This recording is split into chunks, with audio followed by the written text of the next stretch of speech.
So please welcome Sandy Guy, who is the partner with Human Capital at CRI. Here's Sandy. Well, thank you. Good morning, everybody. I'll be honest, if I look like a fish out of water, I'm feeling like a fish out of water right now, both geographically and industry. So I'm a Carolina girl, born and raised in South Carolina, currently live in Charlotte. My first time to Carlsbad, didn't know what to expect, and when Cindy said, yeah, we don't have Uber or taxis here, but we have DoorDash. So I'm like, okay, this is gonna be interesting. But even industry. So my degree is from the University of Alabama, which may or may not be why I'm still wearing black 5 days later. Some of you get that joke, and shout out to the dude with the Bama tumbler because it made me feel so much better. I know there is a Vol presenting later. You'll get your moment. You had your moment Saturday. I'm not bitter, just a little bit. Anyway. But my background heavily is financial services, so I have a little bit of manufacturing and distribution right after I graduated, but for the most part, it's certainly not energy. I don't come from a neck of the woods where energy is prevalent. But what's interesting about the topic today is it's impacted all of us. It doesn't matter whether you're in hospitality or retail, financial services, energy, manufacturing, or distribution. There's been a massive shift within the workforce lately, all across the US, all across industries. So that's what I'm gonna talk about. I've done some research into your industry a little bit. Mad shout out to Stephanie Mervine with the DoD, who gave me gobs of information. It was very helpful. I could spend easily 2 hours talking about this topic. Don't worry, I won't. But that's a lot of content that I'm gonna squeeze into 20 minutes. So I know I talk very fast, and I am gonna push through some of this. I'm gonna be here in the afternoon if you have questions or wanna know more or wanna share your battle stories with talent, happy to have those discussions.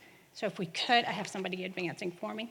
So what I thought we would do is take a minute or two and talk about what's going on in the workforce. I don't think you can overcome a challenge unless you really know that challenge. So we're gonna talk about what's going on in case some of you aren't aware.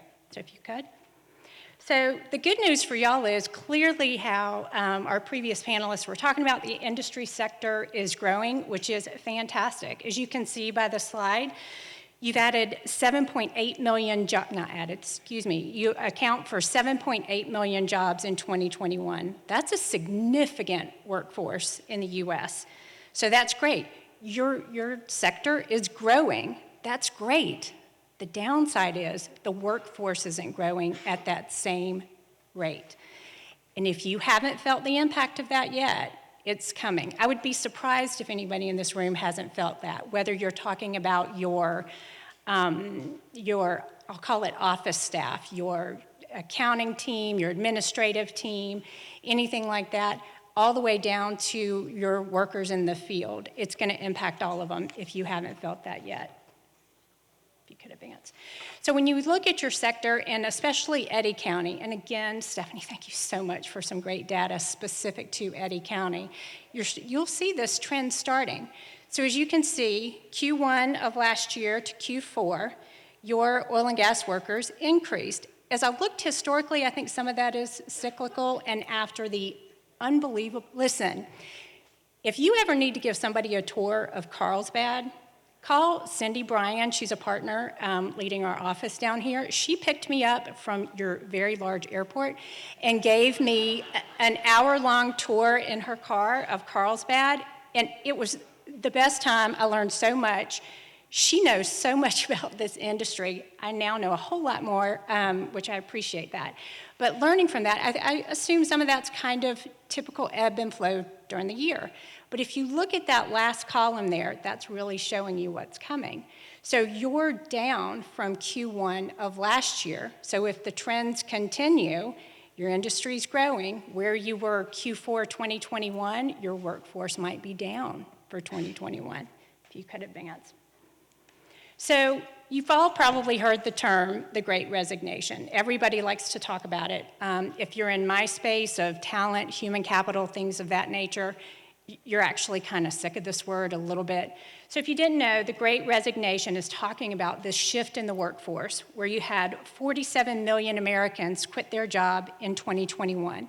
And again, that's voluntarily quit. That's not the, hey, we didn't survive the pandemic, we're having to downsize or shut our doors. That's take this job and do what you know with it, kind of quitting.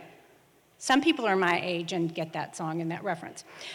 Throughout 2021, though, you had just under 4 million workers voluntarily quit. Just under 4 million workers in each month. That's a lot. Obviously, the hardest hit industries are retail, hospitality, things of that nature for very obvious reasons. If you look at that sliding scale on that slide, the way that the pandemic impacted those industries vary. So for example, my industry, professional services, very easy for people to work remote. So it's not like, hey, our restaurant had to close or things of that nature. And I would assume, I tried to get some really good statistics on your sector for this slide, couldn't really find any, but I would assume that oil and gas, when you look at the Great Resignation, that you're probably lower to where we are, but still it's a significant amount. But what's interesting is that it's not really a Great Resignation because of the pandemic. This has been going on since 2009. So if you look at this trend of departures since 2009, this isn't new, which is why some people like me are like, for the love of Pete, quit using this term. Yes, there was a significant dip in 2020 for very obvious reasons, but outside of that, this would have been going on. So what's happening? Why have people been quitting their jobs voluntarily since 2009? Think about it, it's very easy. Technology. There's new jobs that have come out. I mean, raise your hand if you like, but how many people in this room have a side hustle of you have an Etsy shop or you're selling something online after hours and you did such a great job, you quit your job and now you're doing that full time. There are jobs now that weren't even around in 2009 because of that technology. If you don't know about a career path as a social media influencer and the amount of money this rising generation of talent that would go to your jobs is making, and listen, I'm not gonna lie, I love TikTok. It is mindless humor for me. But making all these videos and posting things on social media, you have 20, 25, 30-year-olds making hundreds of thousands of dollars. I'm not exaggerating, being influencers online. So a lot of people are quitting their jobs to go do that. And again, it's typically the younger workforce. So that pipeline that you're used to coming in, they have found all these alternative jobs. And again, or they're starting an Etsy shop, or they're using this technology to work in some other way. So it's really interesting when you look at the different jobs and that this has been going on for a while. I honestly don't see it stopping anytime soon. I will be interested to see what it all looks like when our economy rebounds, whenever that's gonna be. It will be interesting, and I'm gonna talk a minute about what I anticipate and a lot of people in my space anticipate will happen soon, but we'll see. So lastly, as we rounded up, just 5 contributing factors real quick to why people are leaving. Obviously, retirement, this is where I think this could come back to us. So a lot of people in 2020 whose retirement funds did very well, and the housing, listen, my husband was begging me to sell our house in Charlotte because we could have made a ton of money. I just wasn't ready. I was too busy to get the house ready. But a lot of people sold their homes, went ahead and retired and said, okay, I'm gonna live life. Well, these past year, 2 years, those retirement funds that you've been living off of have been impacted. So I have a feeling there's gonna be some boomerang talent coming out of that. Relocation, now that jobs can be done anywhere or people are tired of paying a lot of state income tax. I mean, I'm sure y'all have seen, especially for those of you from Texas, how many, well, for us on the East Coast and the Carolinas, we have more New Yorkers and New Jerseyans moving to the Carolinas than I care to tell you about. Sorry, I'm a Southern girl, born and raised, very prideful about it. For y'all, it's California and those states. We hear every day in the news how many Californians are moving to Texas. Again, so a lot of people, you may not have to leave your employer, but you can pick up and move, and you may find an employer where you're moving to. Reconsideration, a lot of people have said, look, this isn't my jam. I don't want to do this anymore. I'm going to go be an influencer or whatever it is. Reshuffling is the one that's hit me the most. And I'm not sure how prevalent this has been in your industry, but in public accounting or financial services as a whole, you will have somebody, because the talent shortage is so great in our industry, somebody will call a tax senior who works for me in Tallahassee, Florida, making, I don't know, 80 grand a year. I can have somebody call them and say, you can come work for us, work remote full time, and I'll pay you 100 grand, 120 grand. I can't blame a 25, 30-year-old starting a family not wanting to walk away from 40, 50 grand. Well, when you start bartering, nope, let me match that offer to keep you, it starts driving those salaries up. The bubble of professional services salaries right now is bananas. I predict that's going to bust, and all these kids who have moved around, I don't blame them, that's a lot of money, it's going to bite them in the hiney a little bit, I think. And then lastly, reluctance. There is a large part of the professional services workforce. If somebody could do their job remote, there's a large part of the workforce that wants to stay remote, and so they were reluctant to come back in after the pandemic, and so they've quit to take jobs where they could work remote. I will say I've worked remote full-time since 2015, since I joined Carr, Riggs & Ingram, because we don't have an office in Charlotte. I hate it. I thought it would be short-term. I'm somebody that I keep work and personal very separate. There are a lot of people who don't want to stay remote, but there are some who do, and we can talk about that in a minute. Sorry, I know I'm flying. So let's talk first about some innovative strategies. I'm going to talk about first some things you can do to retain the talent you have. I'm sure everybody in the room knows it is far easier and more cost-effective to retain the talent that you already have on board, that you've already invested money in to train, than to go find somebody else, retrain them, or find out that they're not the best talent. It's far better to retain what you have, so we'll talk about that, and then we'll quickly touch on recruiting. So there are 5 retention strategies. Know the employee, communicate, communicate, communicate, and terminate your poor performers.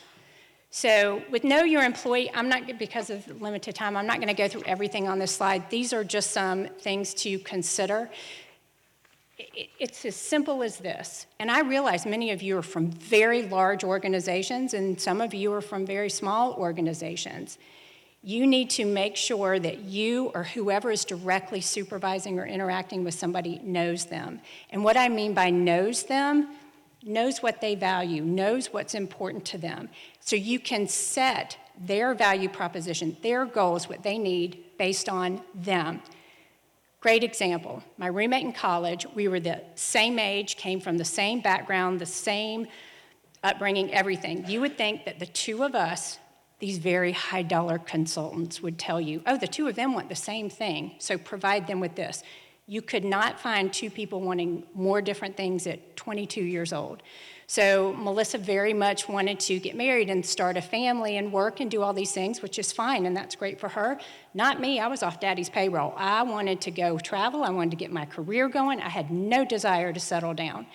So when I was 28, Melissa, if they said, okay, we're going to have this robust maternity leave policy and all this stuff, that would have resonated with her, and that's great. If you would have come to me at 28 and said, hey, we've rolled out this new maternity policy, I'd be like, okay, that's cool, but I'm not looking to get married and start a family anytime soon. I mean, good for them. But if you came to Sandy and said, hey, you're crushing it, and I know that you're wanting to travel the world and you're wanting to work so you can hopefully retire early. If this economy would change, that'd be great. And you're wanting to retire, so I tell you what, we have this project in Carlsbad. It's a 2-week project. Would you like to be put on that project and go? At 28, I would have valued that more than a robust maternity, even though I'm a Southern woman married. So don't assume, what these consultants tell you, that everybody in a demographic wants the same thing. They don't. And the only way you can know what somebody wants is to know that employee. You will know if they're struggling. You will know what they value. You will know what they don't value, and you won't waste money on giving it to them. So you can read through some of this. I'm happy to talk about it, again, trying to be respectful of time. But just know them. Look at your rewards package. So I am married. but I like to travel and I like to have money. That's why I don't have kids. I have 10 nieces and nephews, so my nieces and nephews can come stay with me, and after 2 days, you know the thing about company and fish. We 2 days, when you start getting annoying, I send you back home to my sister and my brother, and I'm done. I got to nurture you, and you're out of my house. So when we're adding to our rewards, we were considering pet insurance one year. And for me, I'm a dog person, no offense to cat people, but I like very large dogs. Very large dogs, for those of you who have ranches, they have injuries, hip dysplasia, all that kind of mess. So I'm like, pet insurance, awesome, sign me up. Some people would be like, I'm not a pet person, I don't care about that, but I like maternity leave. So make sure that the benefits that you have are flexible to where people can choose what they value and what they need, but don't provide something that nobody wants. So many employers spend a lot of money on benefits that people are like, oh, that's cool, but nobody's using it and nobody cares about it. Take that money and spend it on what people care about. Managing compensation expectations, which we're going to talk about your industry in a minute. I have found that when we talk about communicate, if you don't tell somebody why their pay is what it is, then they can't set the expectation of what it should be. And we all know, we always think everybody's making a whole lot more money than us, right? I'm sure you do. I'm sure you size up your peers and go, okay, I got this raise, how much did they get? What was their bonus? How did they make? Well, if you focus on people individually and talk about where their compensation's coming from and what they might say, my goal is to make $100,000 a year. All right, well, you're at 50 right now, so let's talk about that. What's it gonna take and how do you need to progress? And if you do these things by this point, 5 years from now, you can be at 100. You can't do that if you don't know your employees. So make sure you know them. The number one best strategy you can do to retain not just your talent, but your top talent. Okay, so the second thing, or the second, third, and fourth thing, communicate, communicate, communicate. And then communicate, and then communicate. I'm not gonna be your marriage counselor and tell you how important communication is, but I'm telling you, the most damage I have seen done to workforces has been when they aren't communicated with. And sometimes it's intentional. Gosh, there are these bad things going on in the company and I don't want to freak people out and tell them. They're not stupid. Tell them, bring them in. Hey, here's what's broken. Here's what's not working. Here's what we're gonna try to fix it. What do y'all think? The people with some of the best solutions to your problems are the people actually doing the work. Engage them. Communicate to people individually and proactively. Be open to communication up. Have some type of forum that if somebody has an idea or an issue or a problem, communicate up. Communication, I'm telling you, solves so many problems because when you don't communicate with your talent, whether it's a team, an individual, and you're like, oh, they don't need to know that, I don't want to stress them out, or they know things are good. They might not. Tell them and let them share their communication back. You would be amazed what you learn. So I know this sounds cold and heartless, and so many people, so I've been doing this 30 years. I always laugh. My career could be a full-grown adult with children at this point. I can't believe it's been 30 years. I've been saying this since day one. Fire your poor performers. And listen, at CRI, we're impacted by this too. And when I tell people, they'll call me and say, oh, John Doe, he's god-awful, he's doing this. And I'm like, okay, well, why is he still on payroll? I need a body. Okay, so you need a body, you're spending all your time on John Doe, but what's happening is because he's not doing the work or not doing it properly, these people are having to pick up his slack and redo his work, and these are your top performers, right? Yeah. I don't know about you, but if I was one of these people, I'd be like, I'm out. You're gonna lose your good performers if you don't address your poor performers. Trust me, many of you in this room are good performers who are like, oh, I know exactly what you're talking about. It's happened to me. It's happened to me.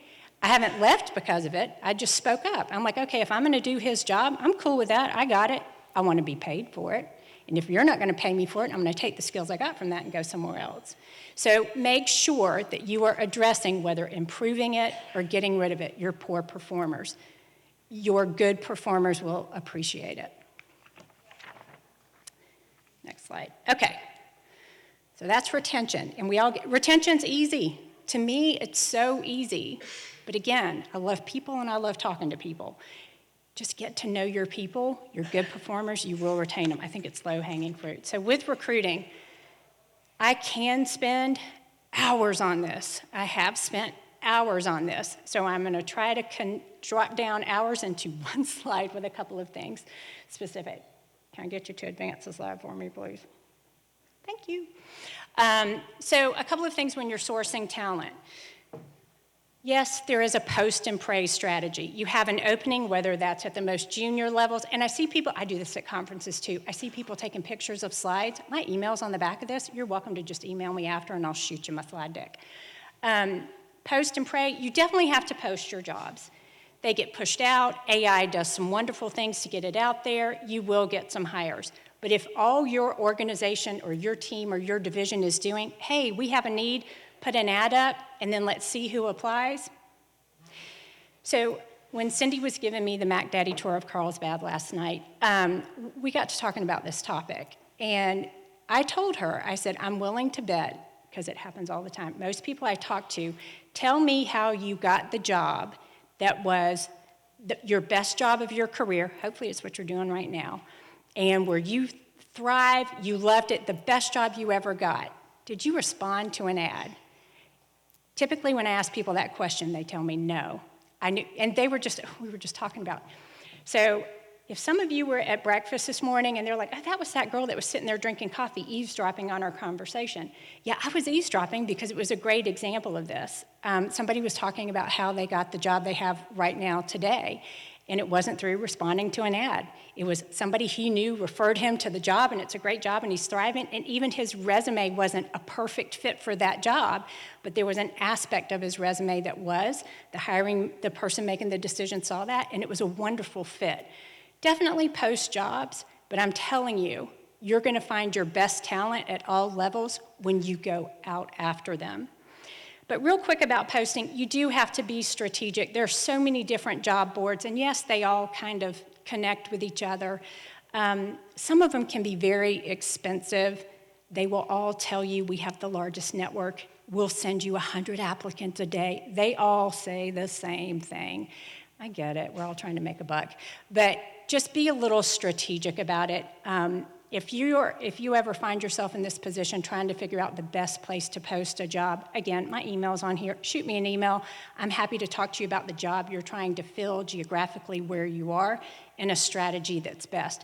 Because you see that little graphic with all of the logos on it, that's a small snapshot of all the job boards that's out there. You can waste a lot of money and get zero return if you're not thoughtful about it.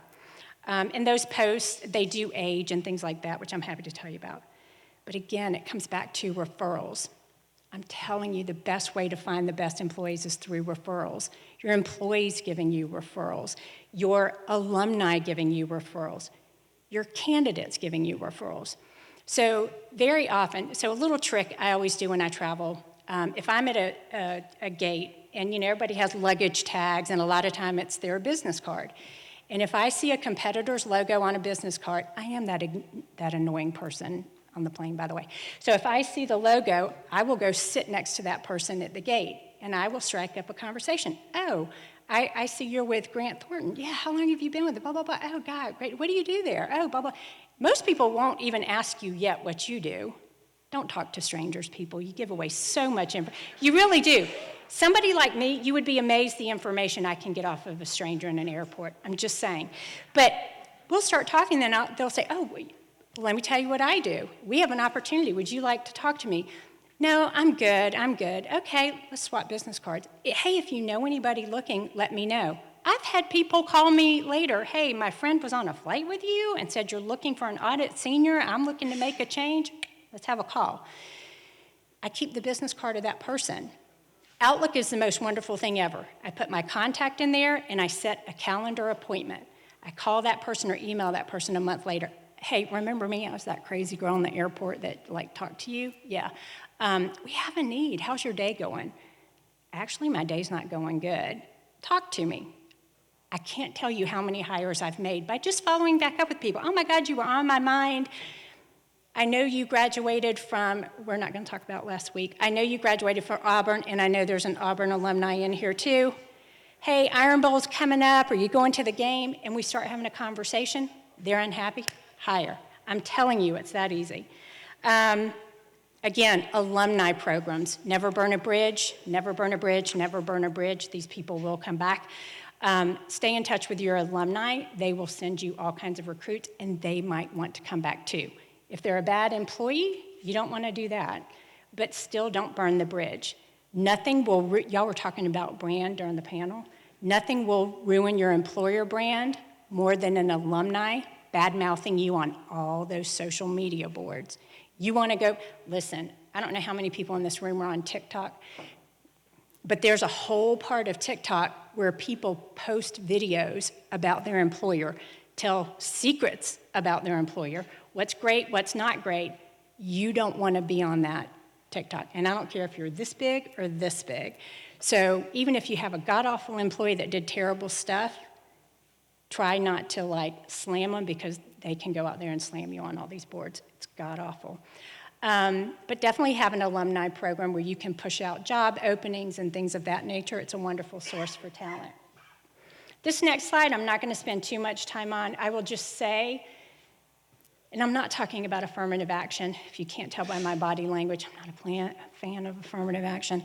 But what I am saying is look at your workforce and look at who is not in your workforce, more because it might be an untapped resource. So what's interesting is your workforce in many ways, and this is specific to the energy sector of what groups are represented and which aren't. A lot of these groups have associations. So like in public accounting, we have an association, NABA, National Association of Black Accountants. It's a massive organization with chapters on campuses, and every state has a chapter, and there's regional. It's this massive organization. It's a wonderful pool of talent. So when I engage with them to promote my jobs, I'm able to get in front of people that already aren't in our market to begin with. So perhaps it's an untapped resource. We've started going into high schools to promote public accounting as a career. So when you get out of high school, you get into accounting in college, so you can then come work for us, because people aren't enrolling in accounting degrees, because, it sounds like a loser career path, but it's not. But think about who is not in your talent pool. Find out where those people are. If they aren't entering the industry sector, then go out, promote energy as a career option. I'm going to talk about in a second. So I said I'm from the Carolinas. My dad, way smarter than me. So my dad's a physicist, very smart, geeky, Sheldon Cooper kind of guy. But most of the people that I was raised around were either farmers or financial services type people or technology people. I knew nothing about energy until my brother-in-law is an engineer at the nuclear plant. So I never would have thought about energy as a possible career. So just try to look at these groups and go places where you think they could be. Next slide. Look outside your market, both your geographic market and your industry market. So when I was talking to Stephanie about Carlsbad, and this whole area, not just Carlsbad, the city, it's very unique. I was asking Cindy, I said, okay, here's what I don't understand. She was showing me all of the oil rigs and all this stuff, like all this big business here. And I asked her, I said, okay, that's interesting. So my husband's in sales and in manufacturing sales. And so his key clients are auto manufacturers. I said, so I don't understand why you don't have Uber or a bigger airport, because you have all these big industries here and in a significant way. When we built the BMW plant in South Carolina, that brought a lot of business just because of the plant, but then their suppliers came, and so all these people globally moved to Greenville, South Carolina. Some of them I wish would move away, but whatever. They all moved to Greenville, South Carolina. I said, so why isn't that happening here? And she explained to me how that works. Hey, they come, they build it, it's more of a temporary workforce. And she showed me all the RV parks for those people. It's fascinating stuff. But so when you look at marketing to people to get in this industry, go find 28-year-old Sandy who wants to travel around if you're having a problem with that part of your workforce. If you're trying to recruit somebody to Carlsbad, go on a tour with Cindy. when I looked up Carlsbad, and Stephanie and I talked about her experience in Carlsbad, I'm like, okay, that's cute. I wouldn't sell my house in Charlotte and move here. But after talking to Tom, oh, yeah, she's telling me to shut up. Anywho, told y'all. Anyway, think outside your market, think outside of your industry, and we're going to advance one more. So I'm going to be here the rest of the afternoon. I knew I would talk too much. I told her that. It's a lot to cover, and it's very specific to you. I would just encourage each of you, and if you could advance one more slide, get to know your talent and work with them and retain them. You'll be good. That's my email address. Yeah, my email's at the bottom. Happy to send you my slides. Happy to answer any questions, and I'm sorry I told you. Thank you.